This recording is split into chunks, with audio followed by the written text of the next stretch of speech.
Sean todos bienvenidos en esta noche en la que nos hemos congregados para aprender la palabra del Señor. Yo le invito que abra su Biblia en el libro de Eclesiastés, capítulo 1, versículo 8. De nuevo, Eclesiastés, capítulo 1, verso 8. Y aquí el tema de este estudio lo he titulado En busca del sentido de la vida. En busca del sentido de la vida. Vemos que muchas personas buscan darle sentido a su vida en la cotidianidad, en todo tiempo. Está preguntándose, bueno, ¿qué sentido tiene vivir? Y busca de todas las formas y en todos los medios darle sentido a su propia vida. Bien, leamos Eclesiastés capítulo 8, verso 8. Todas las cosas son fatigosas, perdón, todas las cosas son fatigosas más de lo que el hombre puede expresar. Nunca se sacia el ojo de ver ni el oído de oír. Dios puso eternidad en el corazón del ser humano, eso lo sabemos todos. Esa eternidad lo conduce a la creencia de un ser que lo trasciende, una deidad fuera de sus dimensiones. A consecuencia de la caída desde Adán y Eva, la humanidad, muerta en sus delitos y pecados, busca satisfacer esa eternidad con deseos materiales, carnales. Aún el más ateo, desde su más interior, posee la inquietud de un ser que lo trasciende, un ser más allá. En este estudio abordaremos dos puntos referentes al sentido de la vida en esta tierra. Son los siguientes. Primero, los motivos por el cual el ser humano nunca sacia su alma. Como lo he dicho en este primer punto, mencionaremos algunos motivos por el cual el ser humano nunca se satisface, nunca satisface o sacia su alma. Y en segundo lugar, estaremos hablando de lo que realmente le da plenitud y sentido a su vida. El verso 8 empieza, leamos todo verso 8. Todas las cosas son fatigosas más de lo que el hombre puede expresar. Ahora, ¿por qué todas? ¿Por qué todas? Y marquemos esa palabra todas. ¿Por qué todas las cosas son fatigosas? ¿Qué es algo que fatiga? Algo que cansa, algo que de tanto tenerlo, de tanto usarlo o de tanto escucharlo, cansa, ¿sí? Y la pregunta es, ¿por qué todas las cosas son fatigosas? Más de lo que el hombre puede expresar. En el verso 2 el autor dice que todo, y aquí nuevamente aparece la palabra todo es vanidad. La palabra vanidad aquí es vacío, sin sentido, hueco. Luego en el verso 3 se hace una pregunta. ¿Qué provecho tiene el hombre de todo con que se afana debajo del sol? Uniendo las ideas contenidas en estos versos, nos dice que toda actividad humana meramente terrenal, sin tener una dirección de Dios, sin tener en cuenta a Dios, no tiene sentido. Es una vida hueca, es una actividad hueca. La expresión debajo del sol, que aparece varias veces en el libro, hace alusión precisamente a la humanidad que planea, que proyecta, que va y viene, que se esfuerza por sus logros, trabaja, construye una familia, construye proyectos, pero sin ir más allá de un estar debajo del sol, es decir, desde una perspectiva secular o mundana, si así se quiere. Dios no está en nada de lo que hace. Por ello, en el verso 8 el predicador expresa lo fatigosa que es la vida en su totalidad cuando se vive sin Dios, cuando se vive desde una perspectiva debajo del sol. Del verso 4 al 7 se da una serie de ejemplos que lo demuestran. Verso 4. Generación va y generación viene, mas la tierra siempre permanece. Verso 5.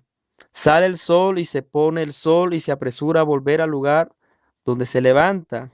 Esto es lo mismo todos los días.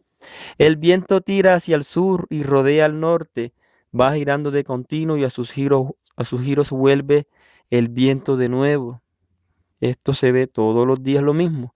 Verso 7. Los ríos van todos al mar y el mar no se llena. El lugar de donde los ríos vinieron, allí vuelven para correr de nuevo. Esto es fatigoso. El verso 8 se comenta en consecuencia de lo expresado que todas las cosas son fatigosas. O sea, todo esto es fatigoso al ojo y al oído del hombre. Estas cosas son más fatigosas, más de lo que él puede expresar. Todo es igual todos los días, aún con la acción de la naturaleza expresada en los versículos leídos. Dirá cualquier persona sin Dios, los que viven debajo de, de- del sol, así decirlo de forma metafórica, dirá, qué pereza, todo es igual, no hay nada nuevo debajo del sol. Si usted puede apreciar, en la segunda parte del verso 8, después que el autor dijera que todo es fatigoso, continúa, nunca se sacia el ojo de ver, ni el oído de oír. Una vez más, nunca se sacia el ojo de ver, ni el oído de oír. Y subraya ahí en su Biblia estas dos palabras, ojo y oído.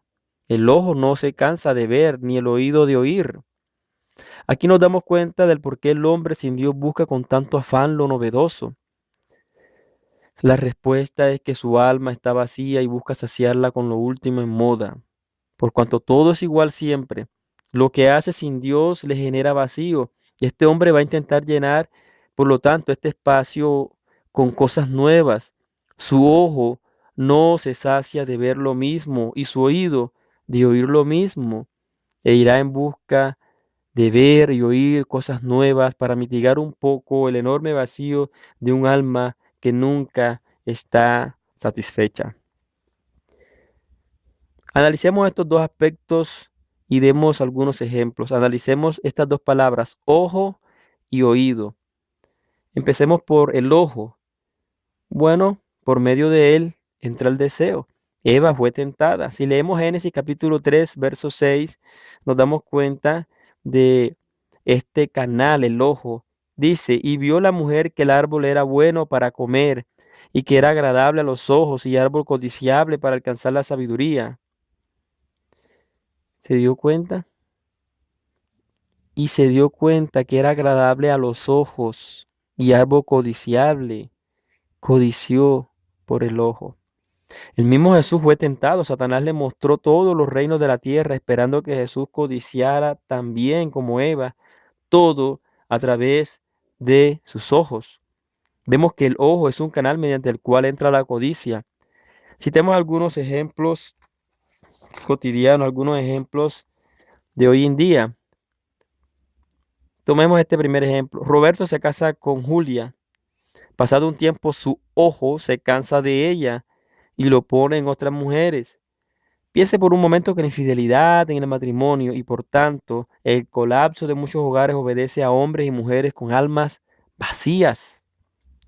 Tomemos otro ejemplo. Juan tiene un celular de última tendencia en moda. Sin embargo, su ojo no se sacia y es seducido por esta sociedad acelerada y de consumo.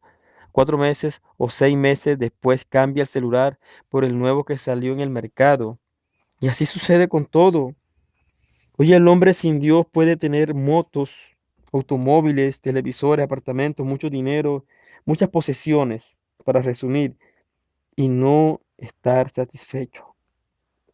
Ver lo mismo por determinado periodo de tiempo es más fatigoso de lo que puede expresar. Las mujeres pueden tener el closet atiborrado de ropa y todo tipo de calzado. No obstante, va a un almacén y quiere más. Roberto puede tener a Miss Universo como esposa, pero ella no satisfará su ojo. Querrá estar con muchas mujeres más. El solo hecho de que el novio ponga su ojo en otra mujer para admirarla es un signo inicial de su vaciedad. Con ello está diciendo, no me basta mi novia. Tomemos el otro aspecto, el oído. Con él la gente busca escuchar lo nuevo como resultado de oír lo de siempre. lo antiguo. Cada cantidad determinada de tiempo surge, no sé si ustedes se han dado cuenta, surge en música estilos nuevos y revolucionarios. Por ejemplo, antes en los años 80 y 90 la letra de las canciones era poética y pues con un carácter sobrio. Hoy día el contenido de muchas de estas canciones, de las canciones de hoy, es vulgar y sin sentido, superficial. La historia también nos habla de este aspecto del oído. La historia de la humanidad es un ejemplo vivo. Al pretenderse buscar solución a los problemas de la sociedad ha surgido gran cantidad de corrientes de pensamiento. Ejemplo, primero la Edad Media, solamente por comenzar desde la Edad Media. Luego el Renacimiento, después la Ilustración, posteriormente el modernismo, romanticismo, la época contemporánea y el posmodernismo. El surgimiento de cada una de ellas es el resultado de un oído insaciable. La historia nos dice que el ser humano se ha cansado de oír una misma cosa y ello conlleva al surgimiento de nuevos sistemas de pensamiento, nuevos sistemas de pensamientos. El libro de Hechos de los Apóstoles muestra a Pablo llegando a Atenas, se asombra del alto grado de religiosidad y discute en la sinagoga y en la plaza cada día, así dice en el libro de Hechos. Vamos a leerlo, capítulo 17, versos 19 al 21. Sí, vamos a buscarlos, vamos a leer este todos.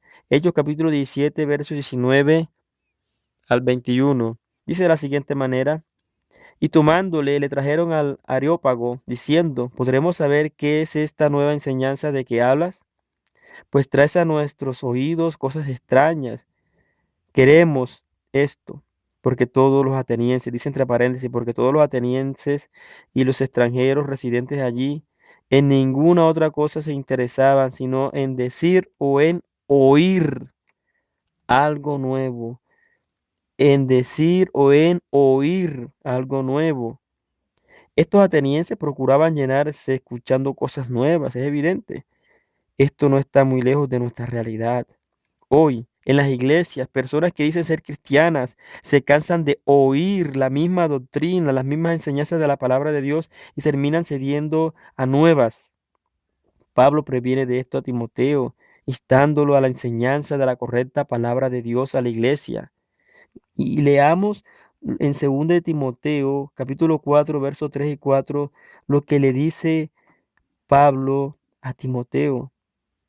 Dice, porque vendrá tiempo cuando no sufrirán la sana doctrina, sino que teniendo comezón de oír, escuchen, no sufrirán la sana doctrina, sino que teniendo comezón de oír, puede traducirse como teniendo fatiga de oír o teniendo deseos de escuchar cosas nuevas, se amontonarán maestros conforme a sus propias concupiscencias y apartarán de la verdad el oído y se volverán a las fábulas.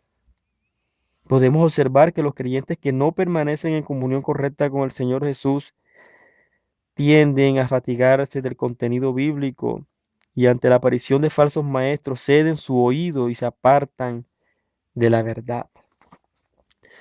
Por otra parte, el deseo de aprobar la legalidad de la adopción de niños y matrimonios entre individuos del mismo sexo y la legitimidad de consumo de sustancias psicoactivas es un síntoma, es el síntoma de una sociedad ávida de lo novedoso. Lo que era aberrante hace un par de décadas, hoy se quiere ver y oír como algo normal. Al pasar de los años aprobarán la zoofilia, la poligamia o quizá el consumo de alcohol en menores de edad. Hay muchas cosas que ahora nos parecen aberrantes, pero en un par de décadas resultarán siendo estimadas como normal por la sociedad, por las personas. Hay muchos otros ejemplos de cómo el hombre sin Dios, debajo del sol, busca llenar el enorme vacío de su alma, es decir, hallar la plenitud y el sentido de la vida, tales como en una profesión, para la aprobación social, ¿sí? Quieren sentirse plenos, con una identidad. Eh, eh, prostitutas, drogas, bebidas alcohólicas, cigarrillos, dinero, fama, reconocimiento, poder, etcétera. Hay muchos hombres que para llenar el vacío buscan estas cosas, prostitutas, alcohol, drogas, vicio, dinero, buscan la fama, la gloria. En el capítulo 2 de Eclesiastés, el autor realiza un experimento de cómo sentiría un hombre sin Dios buscando llenar de sentido su existencia, por lo cual se aparta de Dios en ese lapso. Imagínense, un experimento porque él quería saber, por así decirlo, cómo se siente un hombre sin Dios buscando llenar de sentido su existencia. Veamos en qué consiste ese experimento y cuál fue el resultado. Entonces, remitámonos al capítulo 2 del mismo libro de Eclesiastés, capítulo 2 del verso 10, perdón, del verso 3 al verso 10. Dice así en palabras de el que se cree que es Salomón: propuse en mi corazón agasajar mi carne con vino y que anduviese mi corazón en sabiduría, con retención de la necedad, hasta ver cuál fuese el bien de los hijos de los hombres, en el cual se ocupara debajo del cielo todos los días de su vida. Engrandecí mis obras, edifiqué para mí casas, planté para mí viñas, me hice huertos y jardines, y planté en ellos árboles de todo fruto. Me hice estanques de aguas para regar de ellos el bosque donde crecían los árboles.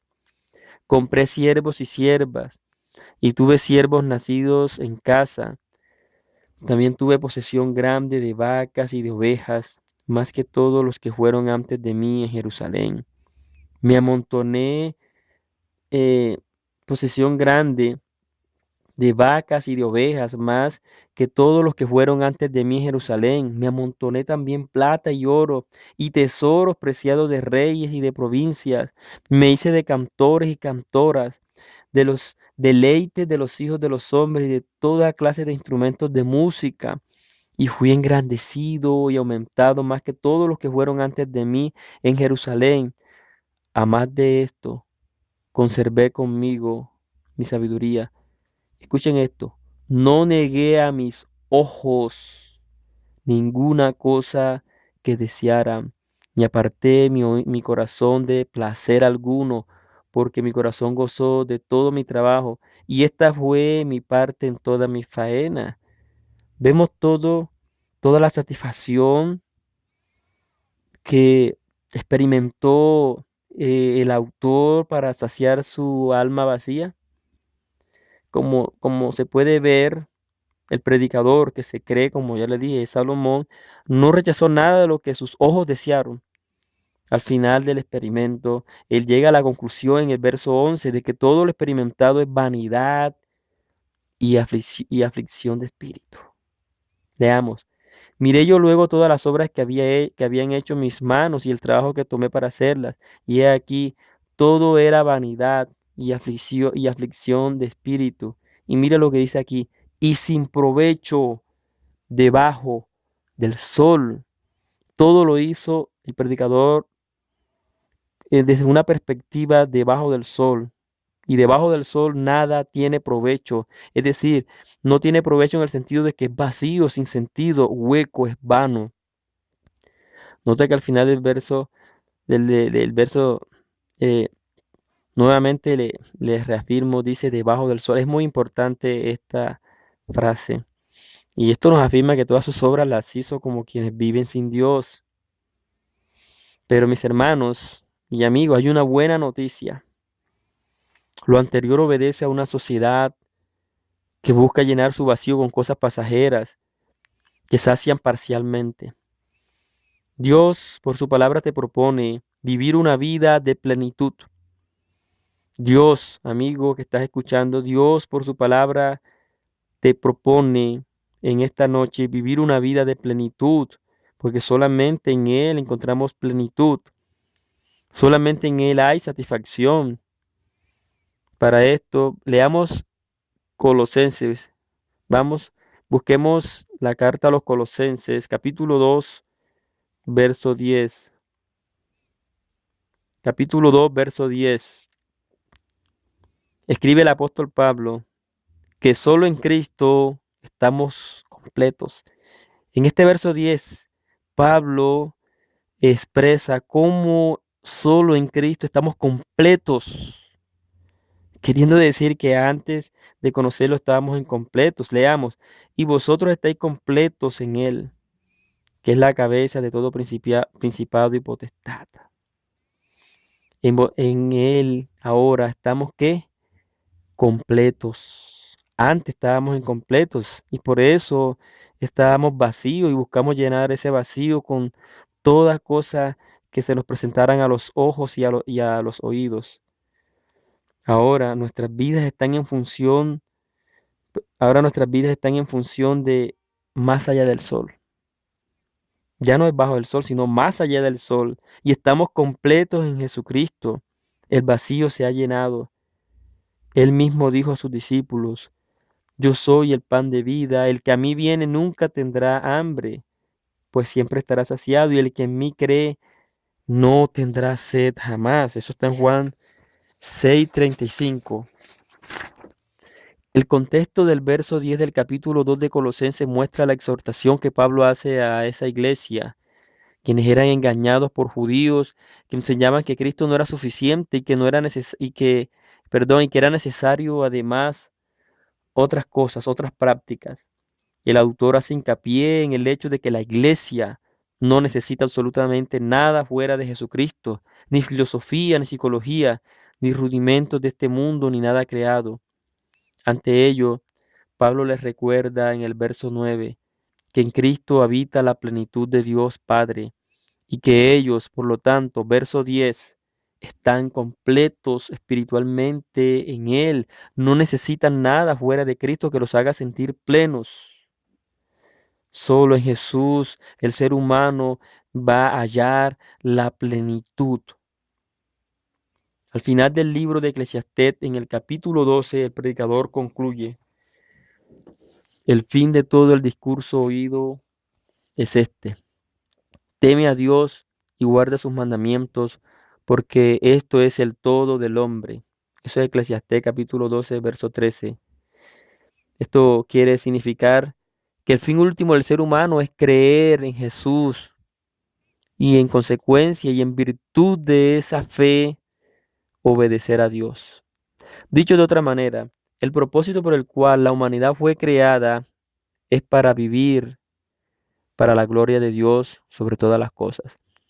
Nota que dice el todo del hombre, el todo que encierra totalmente todo. ¿Qué es el todo del hombre en su existencia? Dos cosas, temer a Dios y obedecer su palabra. Esta es la única manera en la que el ser humano puede hallar sentido a esta vida llena de sinsentido en sí misma, de depravación, inmoralidad y una serie de prácticas aberrantes. Tenemos que entender que no tenemos escapatoria, es tan solo eso, temer y obedecer a Dios por lo cual fuimos creados. De esta manera nos sentiremos satisfechos en Cristo Jesús. Nuestro ojo y oído estarán saciados para siempre y no necesitaremos cosas nuevas para llenarnos, porque en Cristo estamos completos. Con Cristo lo tenemos todo. Así, querido amigo y hermano, caminando de la mano con Jesús, estaremos plenos en todo cuanto emprendamos. En el Salmo 16, el salmista expresa toda su alegría. En tu presencia hay plenitud de gozo y delicias a tu diestra. Jesús dijo, mi paz eterna os doy, mi paz os dejo, yo no os la doy como el mundo la da. Querido hermano y amigo, solamente en Cristo encontraremos la satisfacción. El, el ojo y el oído serán saciados para siempre, porque en Cristo ya no estaremos más incompletos, estaremos completos por toda la eternidad. A Jesús sea toda la gloria, la honra y la adoración. Oremos. Padre que estás en los cielos, gracias Señor, porque tu palabra ha sido expuesta y estas personas, Dios, han escuchado que solamente en tu Hijo Jesús se encuentra la satisfacción y la plenitud, que solamente en tu Hijo Jesús estamos completos, ya no tenemos necesidad de apelar o de acudir, oh Señor, a cosas materiales, a cosas de esta vida, al pecado, para llenarnos, para satisfacernos. Te pedimos, Señor, que en esta hora nos asistas con el poder de tu Espíritu Santo y que de tal manera Él nos ayude, Dios, a poner en práctica, a poner en obra esta palabra, Señor, y a buscar cada día, Señor, esa satisfacción, esa plenitud en Jesús. Gracias, Señor. Amén.